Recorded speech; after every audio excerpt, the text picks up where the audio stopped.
ఇక ఇది ఇట్లుంటే ఆ వేణుస్వామి ఆయన ఏమంటాడు 2025లో ముఖ్యమంత్రికి ముప్పు ఉన్నది అని చెప్తున్నాడు. 2025లో వేణుస్వామి గారు చెప్తున్నారు. ఎన్నో చూసినా నేను పొద్దుగాలని ఎవరు పంపే రాకు.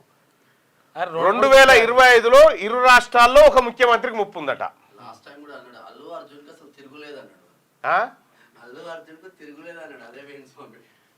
అంటే జైలు పోయి వచ్చిండా లేదా అని చెప్పుకుంటున్నారు.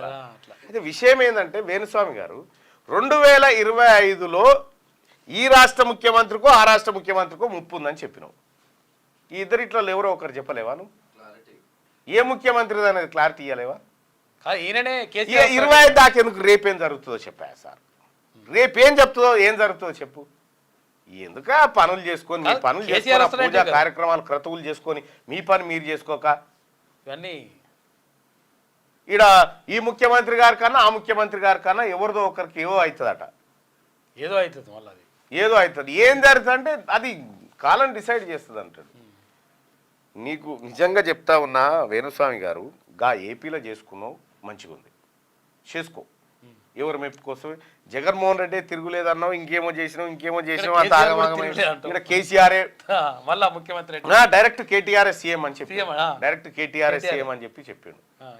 ఇవన్నీ చూసిన తర్వాత కూడా మళ్ళా జాతకము మళ్ళా కథ అంటే ఈ పిచ్చోలా నమ్మడానికి. మీ జాతకం చూసుకో ఫస్ట్. మీ జాతకం సరిగా లేక మా జాతకాలు చెప్తా ఉన్నారు. ఏమవుతుందా ముఖ్యమంత్రి గారికి?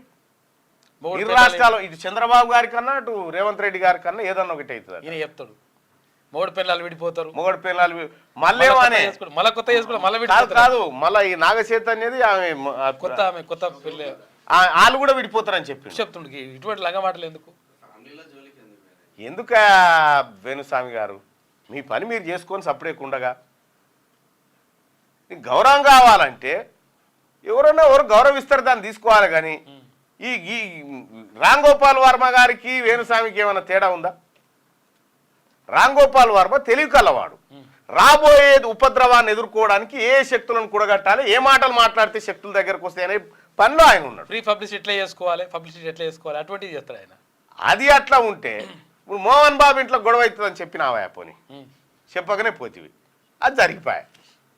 అందుకే వేణుస్వామి గారు నీ తల కిందికి కాళ్ళు మీదికి పెట్టినా ఎవ్వడు రేపేం జరుగుతుందో చెప్పడు. ఇంకా ఏడాది ముచ్చడు చెప్తున్నాడు. అట్టేవాడని చెప్పేటాడు ఉంటే ఇడికి రమ్మను మాట్లాడతా. నువ్వే రాలేకపోతే రేపు ఏమి జరుగుతుందో చెప్పు. రేపు ఇప్పుడు ఆ పిల్లగాడు అల్లోలో పిల్లగాడు ఏం చేస్తాడో చెప్పా. రేపు అరవింద్ కొడుకు ఏం చేస్తాడో చెప్పు. రేపు ఏం చేస్తాడో చెప్పు. 25 ఇడిచిపెట్టు. ఏడమోపాయి రా అంత లాలోలు మోపాయి అన్న. విద్యుత్ సంస్థలు 20,000 మంది ఆర్టిజన్స్కి బ్రిటిష్ పాలన రూల్స్, మిగతా కార్మికులకు ఏపీఎస్సీబీ సంస్థలో 2 రూల్స్ ఉన్నాయని చెప్పి చెప్తా ఉన్నారు. మురళి అన్న మీరు ఇచ్చినటువంటి ఆ కాగితం తీసుకొని పోయి రిప్రజెంటేషన్ తీసుకొని పోయి డిప్యూటీ సీఎం బట్టి విక్రమార్క గారికి అందజేయడం జరిగింది. దయచేసి మార్నింగ్ న్యూస్ చూస్తున్నటువంటి మిత్రులారా ఈ లైక్ బటన్ని క్లిక్ చేయండి, అలాగే షేర్ చేయండి. ఇక క్యూ న్యూస్ ఛానల్లో పనిచేయటకు అనుభవం గల సీనియర్ వీడియో ఎడిటర్స్ కావాలను సంప్రదించవలసిన నెంబర్ 8688926084.